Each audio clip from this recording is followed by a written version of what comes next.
Hi everyone and welcome to my very special announcement. Today I have something to admit to you all. I've been taking doping, I've been taking EPO, oh wait, wrong announcement.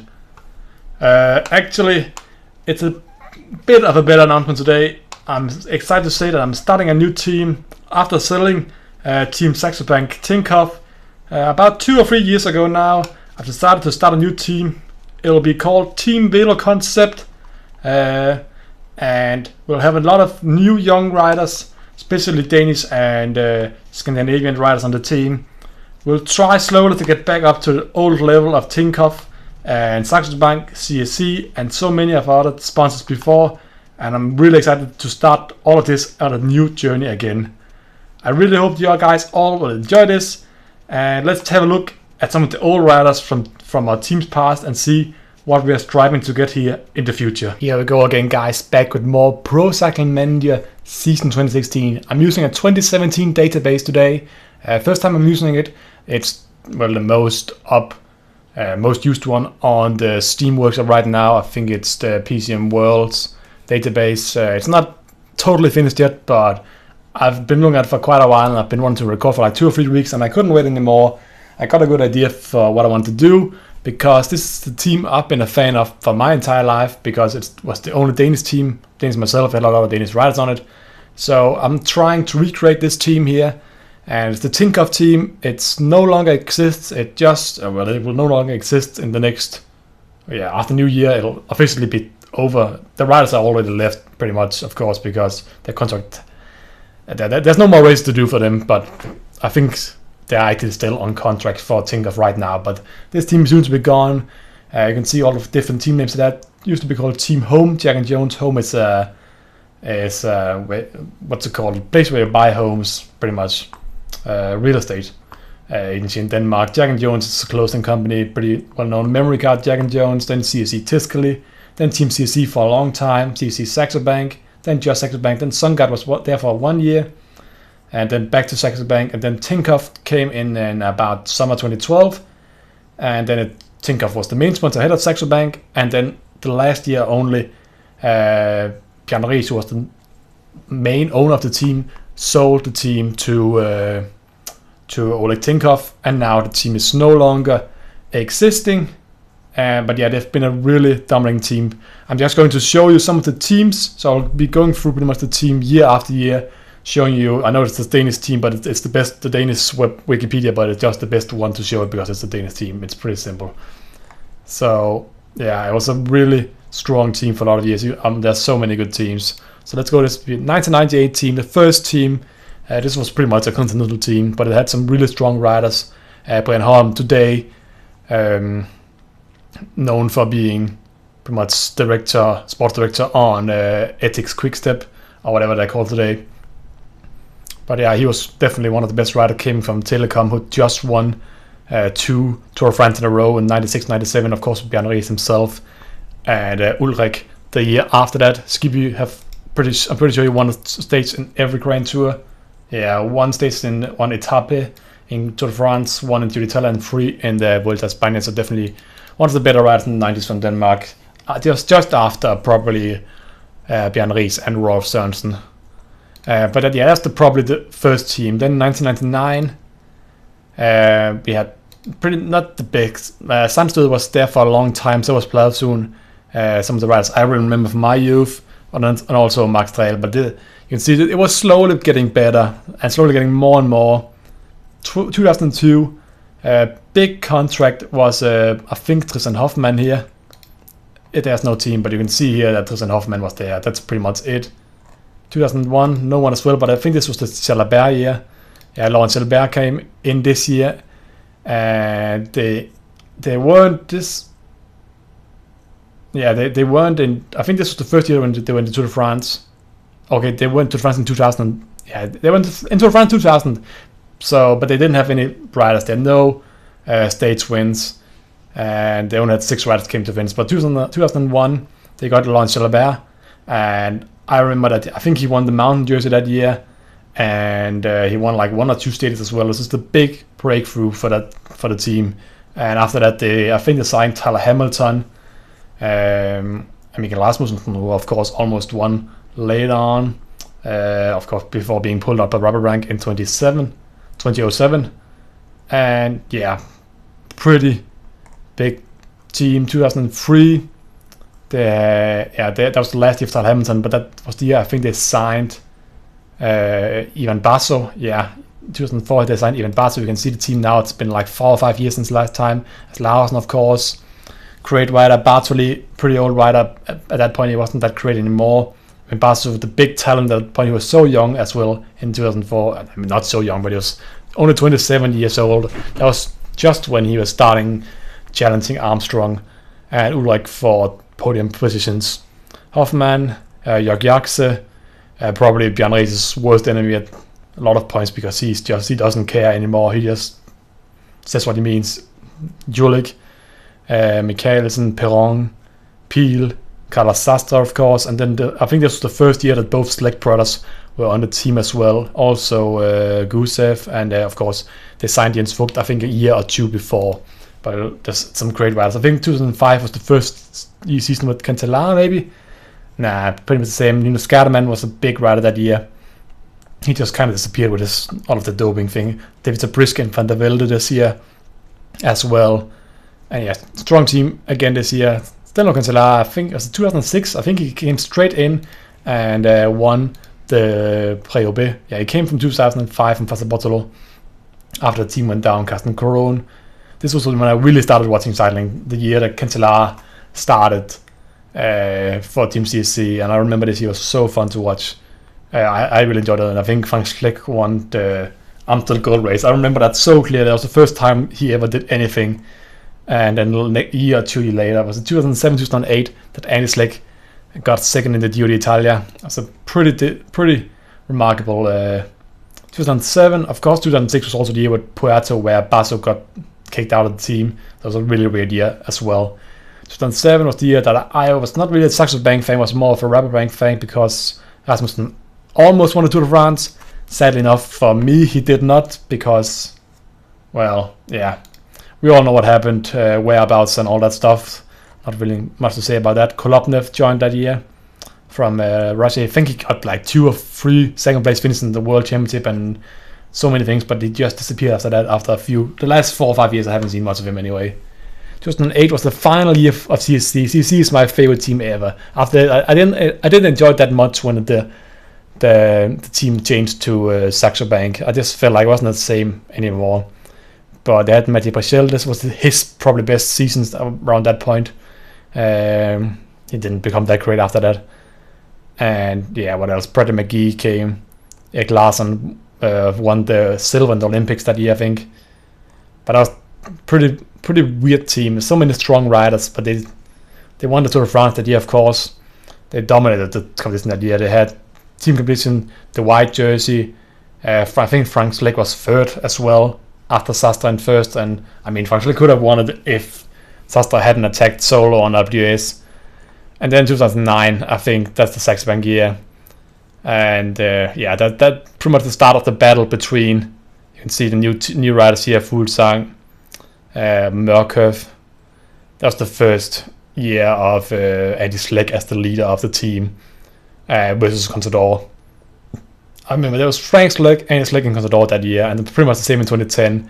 2011, we had the big betrayal. Saxo Bank, half of the sports directors left the team and joined Leopard Trek instead. So that was a really weird year. You can see Fuglsang, Schleck, O'Grady, Frank Schleck, Jens Vogt, Clem. It was so weird for me because I've been cheering for Andy Schleck and Frank Schleck for 5-6 years, cheering them for them every single race, and suddenly we have Contador on the team now. And at the team I've been, what do you do then? Do you follow the riders onto a new team, or do you stick with the team you've been cheering for like 8-10 years, honestly, at that point? I decided to stay with the team I've been cheering for. So I started cheering for Contador and against Schleck. And it was so weird, suddenly having to change allegiance. But I ended up going, I think Nick Nuins won the Pré-Roubaix. No, not Pré-Roubaix, he won the Ronde van Vlaanderen in either 2011 or 2012. But it was a really great year. 2012, you can see the team here as well. Not really that interesting team. Mike was there at that point. of course, Contador, and they won like a couple of Giro d'Italia in the last couple of years, and Vuelta a España, I believe, was won a couple of times as well. But they were never really close to winning the Tour de France with Contador, I think. There was always someone who was just quite a bit better than Contador in those years. He was pretty dominant in the Giro d'Italia and the Vuelta at some years, but the Tour de France was always Froome, Wiggins, Nibali, and yeah, he just really haven't had a chance since the battles with Andy Slick. But yeah, I think that's enough for this. Let me just start Pro Cycling Manager up, and I can show you the team that we'll be rocking with here in this series. So yeah, here it is. This is the database we'll be running with, the World Database 2007 V0.8. There might still be a few jerseys that's wrong, might be a few things that's bugged. Hopefully it won't be game-breaking bugs. I don't think it'll be, because otherwise I think people would have commented on the work-based, but I'll put the link of the guy who made the database, Benji Nason. I think he has a pretty big channel as well on YouTube. I know he has. I have talked to him before. So I'll put his channel in the description as well, because I think he and a couple of other guys, I think there are 3, 4, 5 guys who've made this, and it's like 10 gigabytes big. It's bigger than the entire game is, twice as big as the entire game, I think. So they've done a lot of work into this, and I'm really excited to start it because I haven't played this game in like 3 months. So also, just warning you guys, I might be terrible at this game. So yeah, you can see all the new team names. I have to get used to this all as well. Bahrain, Merida, pretty much, yeah, the new team. Also, Boa Hansgrohe, Sagan here now, Cannondale, New Jersey, Dimension Data, pretty New Jersey as well. Katusha has merged with Alpecin, so we now have Tony Martin here, for example. So that's a pretty interesting team, I think. Rotsudal, same, great, best jersey in the peloton together with Sky. Sky is just classic and simple. It's boring Sky. I don't like it as much this year, but lots of Sudal's jersey is the best one. Lots of Nils jersey I don't like, for example. Neither do I like Orica's jerseys. It's not great at all. Quickstep flaws now no longer ethics. I have to remember that. Sunweb Giant. I like that Sunweb is back. I miss Sunweb a little bit, but that's a weird jersey. I don't really want to think about it yet. And this, of course, is the old jersey, I think, TJ Sport Lambre. It is called UAE, the United Arab Emirates Abu Dhabi now. I don't know if they'll get a new jersey, but I haven't decided to wait for it. I'm playing it now, recording this on Boxing Day, I think it's called, in out there. But yeah, some really weird team. We're starting in the Continental category though. All of these teams here, and we're going all the way to V for Velo Pro, Virtual Pro, Velo Concept. This is the team. We have Gullhammer, used to be a big talent. We have the Danish champion as well, Kamp, but this is pretty much a Danish team for now. I'm not planning to keep in Danish because I'm trying to create Team CSC pretty much. The most dominant team in racing. It was so dominant. Team CSC back then, they didn't win as many Grand Tours, Tour de France victories as Sky does now. But they won everything else. They won so many races. They were the best team so many years in a row, even though they didn't win the Tour de France that many times. They only won it once, pretty much. And I think Slick won it once as well, but that didn't count pretty much because Contador actually won that one, let's be honest. But yeah, Virtual Pro is the team we've been going with. I have no idea what the objectives is for the team. I have no idea what the budget is. I hope we'll be alright for the entire season.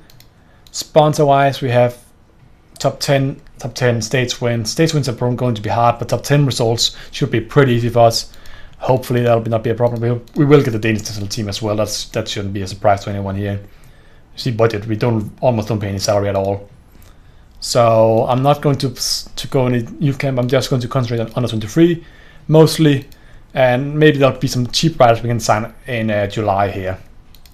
But for now, let's just go to the first race. It's been quite a long video already, and I'm just talking along, so I'll stop every time there's something we have to do.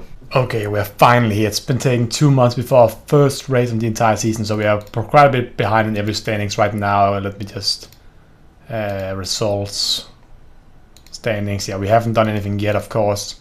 So continental wise, no points at all for the team. Let me just check what we need to get promoted. I don't expect to be promoted this year, just because I feel like this this is going to be a slow climb, just like the real team was. So I'm expecting to go through the season quite quickly, actually. And then once we get to the later seasons, I might go slow down a little bit because then there'll be more important races to do. But I want to go to rules. So they can't be gets promoted. They must finish amongst the top 20 amongst the Continental Pro and Continental teams. Okay, I get that. That might not be too difficult, actually. But we have to get some good results, of course. Goal of this race, which is the only one we'll do in this video, because it's been quite a long video, I think, so far anyway, is to get a top 10 finish in the Paris-Trois here. So let's choose the team. I think it's a flat stage pretty much, yeah. So we'll just choose up a sprinter. We have Daniel McClay, Camp is there, so we do have a decent chance of getting a top 10 finish here. Let's choose the most fit riders here. Camp is amongst them as well. So we choose 8 riders just because we can and get some of them in better shape here. Who's the best lead out man? Carbel is pretty much the same as Camp. Let's have Gullhammer because he's the best rider on the entire team as well. And then we have the worst rider as well. So we'll save Gullhammer and Camp for the end of the stage, maybe Rice as well, and the other 5 guys. We'll put one of them in the breakaway as well, just to have some guy. If the breakaway makes it, we'll at least have one guy out there for the top 10 result, if that happens. Okay, so we're at the race now here, and I'm back to looking at the profile a little bit, and the favorite Gullhammer with his 69 sprint is actually amongst the favorites here, because I think of the very hilly statue. So I'm going to save Gullhammer. I'm going to Rice at the back. That's really annoying, but I'm going to get him to the front of the race first of all here. Can we not? Okay, there it is. Get him to the front. We'll have someone, I don't know who it is, will protect Camp here. Let's just have this guy.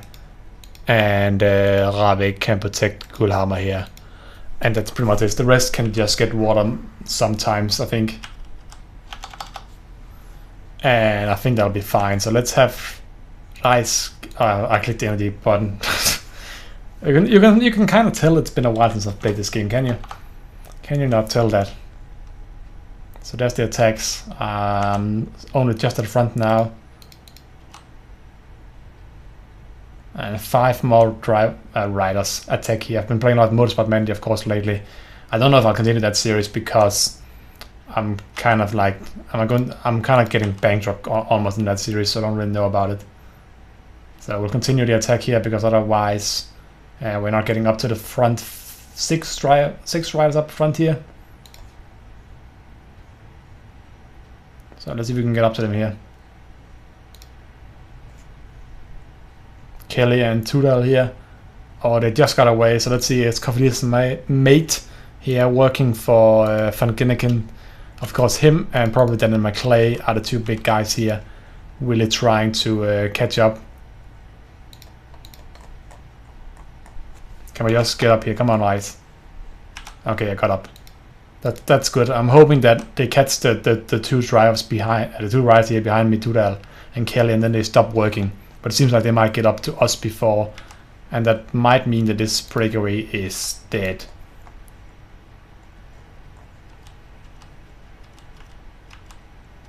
I think we should see an attack here, but I'll try to be there first.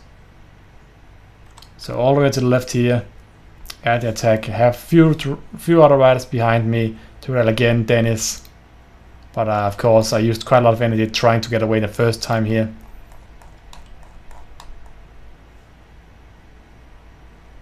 And yeah, it doesn't seem like it's going to work here either this time. So we can put his stream is pretty much dead now. Let's have someone else who's up the front, Larsen here. Let's wait until it's all caught up here.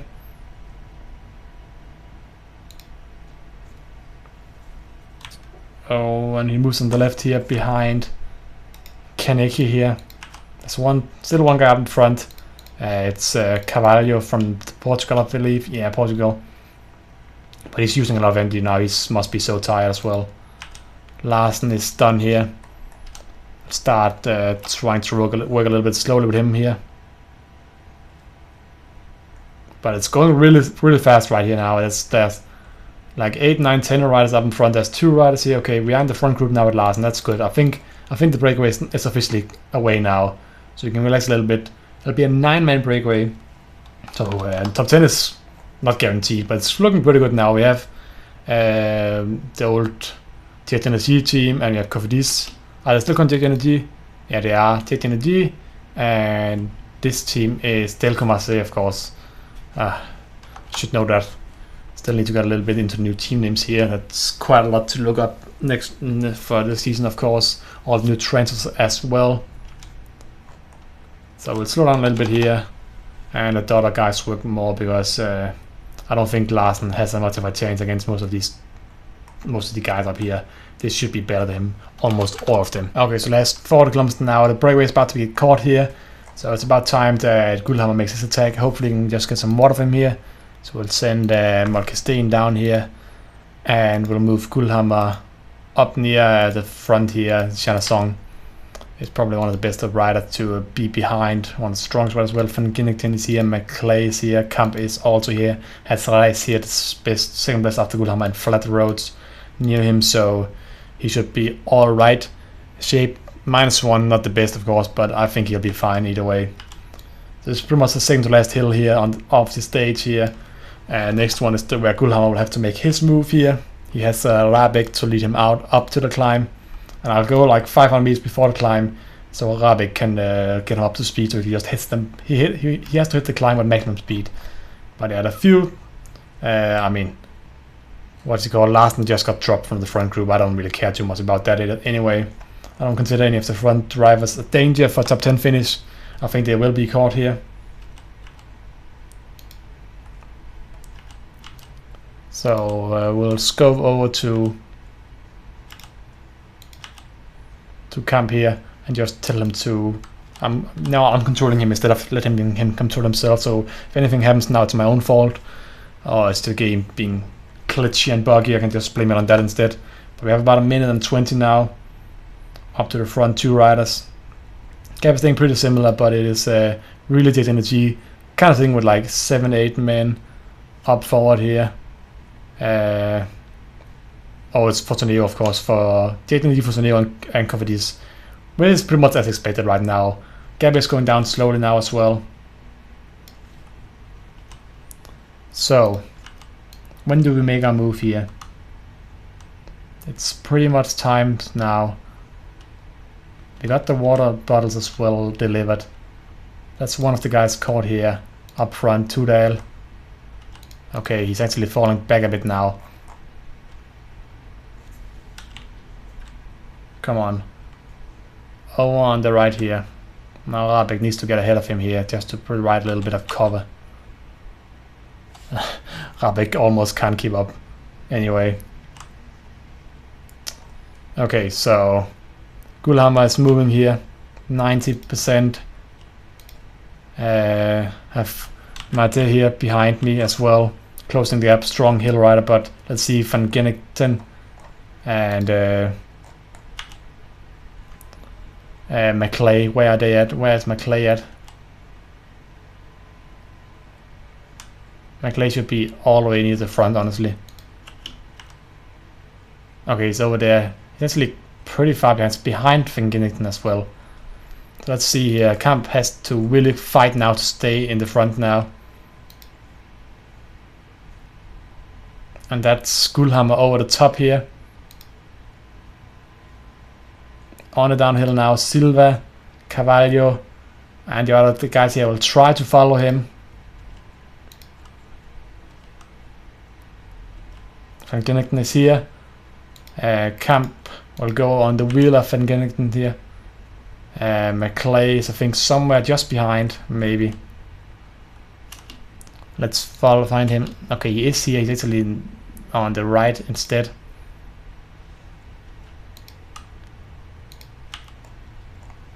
So let's just slow down a little bit here.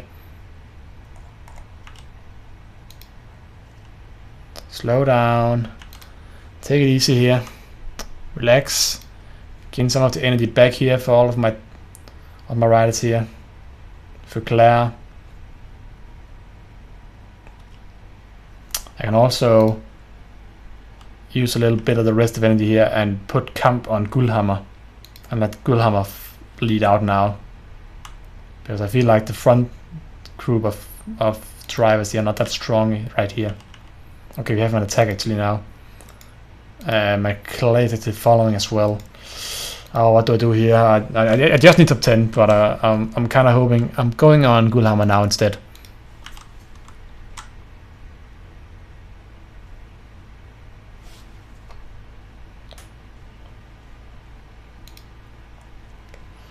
So Camp sitting here at the moment.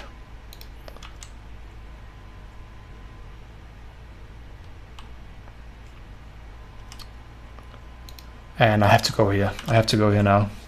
I think Van Ginnington is going to win this. Camp almost can't sprint at all, apparently.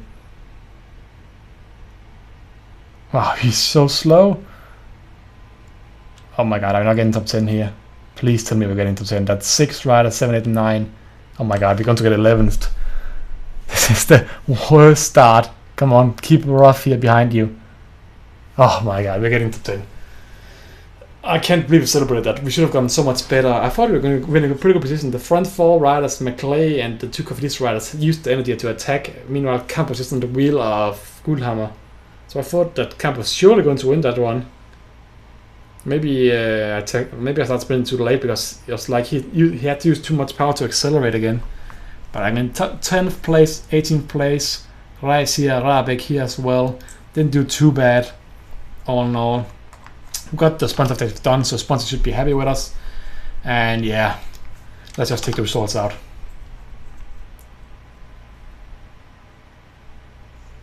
So I don't really know what if I could have done. Maybe I should have gone even harder with Gulhammer to get a gap on the same last climb here, on the last climb actually, not the second last climb, this one here. I could have probably gone a little bit harder on that climb, and I would have gone away, but I just didn't want to run out of energy. That's not my mistake. I think I could have got away there, and Gulhammer would probably have soloed away to the victory. But sadly enough, didn't happen. I went a bit too conservative. It's stupid because the climb is so short. I should just got full speed over it, and then go a little bit slow on the other side instead. And I kind of went the other way around. So that's just beginner mistake on my behalf. But 10th place for Camp. First result of the year is in the books. Next up in the next video we'll do the Tour de Normandie. Trying to get a stage win. It's kind of like a 5, 6, 7 day stage race, I believe. Let's just take the schedule here. Yes, an entire 6 days. Okay, not entire, 7 days. That's 7 days a week. 7 day stage race. So that should be very interesting to see. Need to get a stage win. Again, I will probably look to Camp or Gulhammer here again. To whoever of them will be a best bet at a stage win. Hope you guys enjoyed it, and I'll see you guys next time. Goodbye.